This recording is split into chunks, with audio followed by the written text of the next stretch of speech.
Hi friends, welcome. Bharathi Kannamma நாளைக்கு எபிசோடில் என்ன இன்ட்ரெஸ்டிங்கான சீன்ஸ் வரப்போகுதுன்றதுக்கான சின்ன ரிவ்யூ பார்க்கலாம். ஹேமா ஸ்பீச் காம்படிஷனில் ஃபர்ஸ்ட் ப்ரைஸ் வின் பண்ணதுக்காக ப்ரைஸ் கொடுக்குறாங்க. இப்போ ஹேமா சொல்கிறாங்க, இந்த டைமில் சமையலம்மாவும் லக்ஷ்மியும் என் பக்கத்தில் இருந்தால் நான் ரொம்ப சந்தோஷப்படுவேன் அப்படின்னு சொல்கிறாங்க. அதனால இப்போ லக்ஷ்மியும் கண்ணம்மாவும் இப்போது ஸ்டேஜுக்கு வராங்க. இப்போ ஹேமா மைக் வாங்கி பேசுகிறாங்க. என்னோட டேடியை ஹாப்பியாக வச்சுக்கிறதுக்கு எனக்கு ஒரு அம்மா இருந்தால் நல்லாயிருக்கும் அப்படின்னு சொல்கிறாங்க. லக்ஷ்மிக்கும் அப்பா இல்லை, எனக்கும் அம்மா இல்லை, அவங்க 2 பேருக்கும் கல்யாணம் பண்ணி வச்சா நல்லா இருக்கும் அப்படின்னு சொல்றதுக்கு முன்னாடியே பாரதி ஹேமாட்ட இருந்து மைக்க வாங்கிடுறாரு. ஹேமாவை இப்போ ஸ்டேஜ்ல இருந்து கீழே கூட்டிட்டு போயிடுறாரு. என்ன ஹேமா, கொஞ்சம் கூட யோசிக்காம இப்படிலாம் பேசிட்டு இருக்கிற அப்படின்னு கேட்குறாரு பாரதி. இல்லை டாடி, நான் யோசிச்சு தான் பேசுகிறேன். என்னோட ஃப்ரெண்ட்ஸ் எல்லாருக்கும் அம்மா அப்பா 2 பேருமே இருக்கிறாங்க, ஆனால் எனக்கு நீங்கள் மட்டும்தானே இருக்கிறீங்க அப்படின்னு சொல்கிறாங்க. புது அம்மா வந்தாங்கன்னா அவங்க உங்களை ரொம்ப ஹாப்பியாக வச்சுப்பாங்க, எனக்கு ஒரு அம்மா கிடைச்ச மாதிரி இருக்கும் அப்படின்னு சொல்கிறாங்க. எனக்கு ஒரு அம்மா இருந்தால் என் மேலே எவ்வளோ அன்பாக இருப்பாங்களோ அதே மாதிரி எனக்கு சமையலம்மா இருக்கிறாங்க அப்படின்னு சொல்கிறாங்க. லக்ஷ்மிக்கும் அப்பா இல்லை, நீங்களும் சமையலம்மாவும் கல்யாணம் பண்ணிட்டா எங்கள் 2 பேருக்கும் அம்மா அப்பா 2 பேரும் கிடைப்பாங்கல்ல அப்படின்னு சொல்கிறாங்க.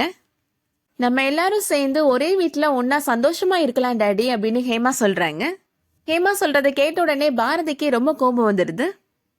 ஒரு விஷயத்தை நீ நல்லா புரிஞ்சுக்கோ ஹேமா, உன்னோட அம்மா உயிரோட கிடையாது, அவங்க இறந்துட்டாங்க. இனிமே உனக்கு புது அம்மானு யாரும் வரப்போறதே கிடையாது அப்படின்னு சொல்றாரு. பாரதி அப்படி பேசுறதை கேட்ட உடனே ஹேமா ரொம்ப ஃபீல் பண்றாங்க. லக்ஷ்மியும் பாரதி பேசுறதை கேட்டு ரொம்ப ஃபீல் பண்றாங்க. பாரதியோட டைவர்ஸ் கேஸை ஹேண்டில் பண்ற வக்கீல் இப்போ அவங்க வராரு. பாரதியும் வக்கீலும் பேசிட்டு இருக்கிறத ஹேமா கேட்குறாங்க. இந்த தடவை ஹியரிங்கில் கண்டிப்பாக உங்களுக்கும் உங்கள் ஒய்ஃபுக்கும் டைவர்ஸ் கிடச்சிரும் சார், அதுக்கப்புறம் நீங்கள் ஃப்ரீ பேர்டு தான் அப்படின்னு சொல்கிறாரு வக்கீல்.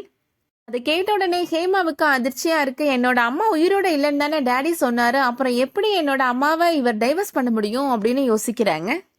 இதை பற்றி லக்ஷ்மிகிட்ட போய் கேட்குறாங்க. என்னோட அம்மா உயிரோட இல்லைன்னு என்னோட டேடி சொல்லியிருக்கிறாரு, அப்புறம் யாரை என்னோட டேடி டைவர்ஸ் பண்ண போகிறாரு அப்படின்னு கேட்குறாங்க. லக்ஷ்மி மனசுல நினைக்கிறாங்க, உன்னோட டேடி டைவர்ஸ் பண்ண போறது என்னோட அம்மாவை ஹேமா அப்படின்னு நினைக்கிறாங்க. அதுக்கப்புறமா ஹேமாட்ட சொல்றாங்க, இந்த விஷயத்த பத்தி நீ நேரா போய் டாக்டர் அப்பாட்டே போய் கேளு ஹேமா அப்படின்னு சொல்றாங்க. என்னோட அம்மா உயிரோட இல்லாதப்ப நீங்க யாரை டைவர்ஸ் பண்ண போறீங்க டேடி அப்படின்னு நேரா போய் நீங்க கேளு அப்படின்னு சொல்றாங்க. அடுத்து என்ன நடக்க போகுதுன்றதை வெயிட் பண்ணி பார்க்கலாம். இந்த வீடியோ உங்களுக்கு பிடிச்சிருந்துச்சுன்னா லைக் பண்ணிக்கோங்க. சீரியல் அப்டேட்ஸ்க்கு நம்ம சேனலை சப்ஸ்கிரைப் பண்ணிக்கோங்க. தேங்க்ஸ் ஃபார் வாட்சிங்.